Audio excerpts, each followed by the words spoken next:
Noční bruslení má v Opavě už dlouhou tradici. Dneska, poslední dubnový víkend 2013, se uskutečnila první letošní Blade Night. Účast je hojná. Tady vidíme osvětlený bruslaře.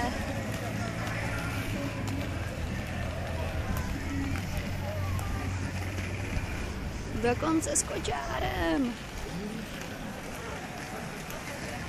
Počasí je sice mírně chladný, nicméně krásný.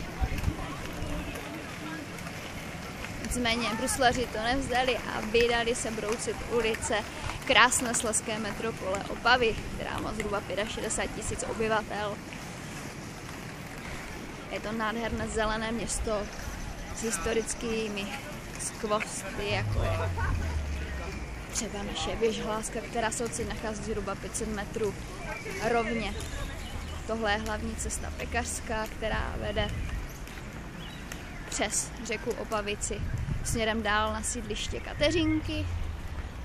A tady doleva bychom se vydali do Městských sadů a dál do prodejny Palhanec, ski servisu Jaglař. Pro ski servis Jaglař a M-Sport.cz marketka Jaglářová. Krásnou